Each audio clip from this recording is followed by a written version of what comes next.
हैदराबाद के पुराने शहर में पत्थरघट्टी मदीना इलाके में मौजूद SYJ कॉम्प्लेक्स में जुमेरात की सुबह खौफनाक आतिशज़दगी का वाक़या पेश आया। कॉम्प्लेक्स में अचानक भड़क उठने वाली आग ने देखते ही देखते शिद्दत इख्तियार कर ली, जिससे इलाके में सनसनी फैल गई। मुक़ामी अफराद ने फौरी तौर पर महकमा फायर ब्रिगेड को इत्तला दी, जिसके बाद कई फायर इंजन मौके पर पहुंच गए और आग पर काबू पाने की कोशिशें शुरू कर दी। ऐनी शाहिदीन के मुताबिक आग के शोले बुलंद होते दिखाई दे रहे थे, जिसके बाइस फायर ब्रिगेड अमला मुसलसल आग बुझाने में मसरूफ है। इत्तलात के मुताबिक SYJ कॉम्प्लेक्स में 100 से ज़्यादा दुकानें मौजूद हैं। इब्तिदाई अंदाजों के मुताबिक शॉर्ट सर्किट इस हादसे की मुमकिन वजह हो सकती है, ताहम असल वजूहात अभी तक सामने नहीं आई है। पुलिस का कहना है कि इस हादसे में बड़े पैमाने पर माली नुकसान होने का खदशा है। वाक़े के बाद पुलिस ने मुकदमा दर्ज करके तहकीकात शुरू कर दी। वहीं दूसरी जानिब बड़ी तादाद में फायर ब्रिगेड गाड़ियों की मौजूदगी के बायस इलाके में शदीद ट्रैफिक जाम हो गया, जिससे साफ करने के लिए ट्रैफिक पुलिस को फौरी तौर पर मुतहरिक होना पड़ा।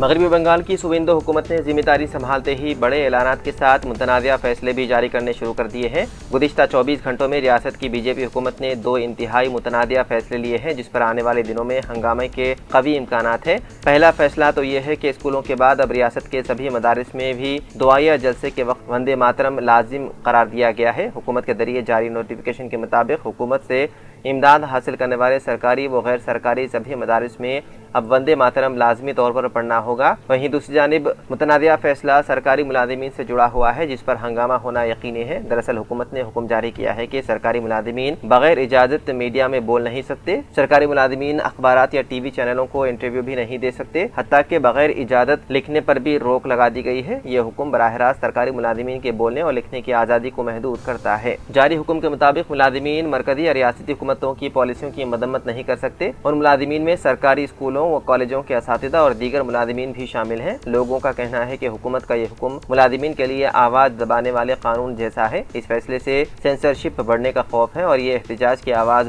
दबाने की कोशिश भी है।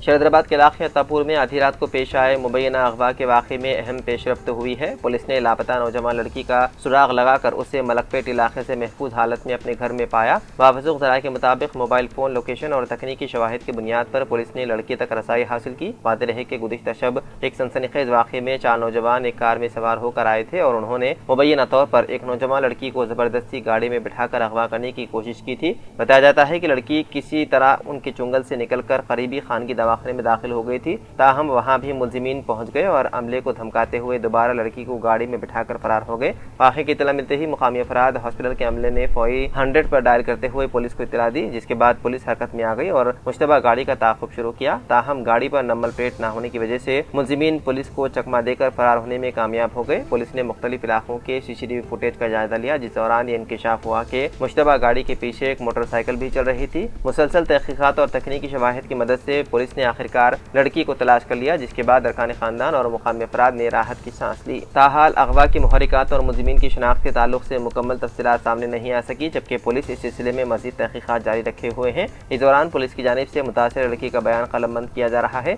इस दौरान मालूम हुआ है कि उस लड़की का अगवा नहीं किया गया था, बल्कि उसे जबरदस्ती साथ ले जाने वाले उसकी जान पहचान के अफराद थे। मजीद तहकीकात है जारी।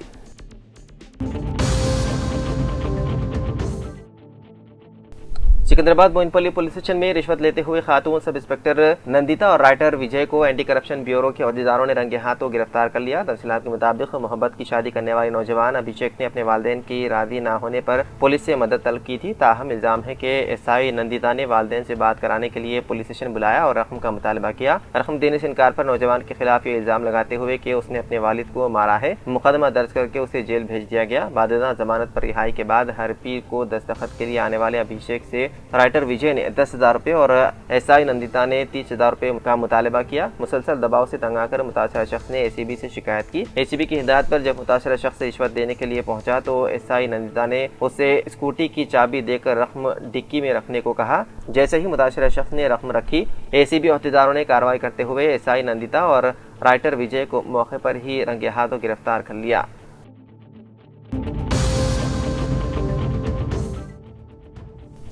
دونوں شہروں حیدرآباد اور سکندرآباد کے علاوہ ریاست تلنگانہ کے بیشتر تمام میڈیکل شاپس نے اپنے کاروبار کو بند رکھتے ہوئے احتجاج میں حصہ لیا اور آن لائن ادویات کے فروخت کو باقاعدہ بنانے اور ان پلیٹ فارمز پر رعایتی قیمتوں پر فروخت کی جانے والی ادویات کے متعلق اپنے مطالبات کی یکسوئی کو یقینی بنانے کی حکومت سے اپیل کی ہے۔ ملک بھر میں کیمسٹ اور ڈرگسٹ کی تنظیموں کی جانب سے کیے گئے اعلان میں کہا گیا تھا کہ اگر 20 مئی کو ہونے والے احتجاج کے بعد بھی مرکزی حکومت کی جانب سے آن لائن ادویات کی فروخت کو روکنے کے لیے اقدامات نہیں کیے جاتے ہیں تو ایسی صورت میں مستقبل میں غیر معینہ مدت کی بند پر غور کیا جائے گا۔ دونوں شہروں میں میڈیکل شاپس کے بند ہونے کے سبب شہریوں کو کچھ حد تک مشکلات کا سامنا کرنا پڑا، لیکن دواخانوں میں موجود فارمیسی اور کیمسٹ کی دکانیں عوام کی سہولت کے لیے کھلی رکھی گئی تھی۔ میڈیکل شاپس کے بند کے دوران بعض مقامات پر عوام کو ادویات کے لیے دوڑ دھوپ کرتے ہوئے دیکھا گیا، لیکن سرکاری و خانگی دواخانوں پر اس بند کا اثر نہ ہونے کے سبب عوام کو کافی راحت حاصل ہوئی، جبکہ مجموعی طور پر دونوں شہروں کے علاوہ ریاست بھر میں میڈیکل شاپس کا بند پرامن اور کامیاب رہا۔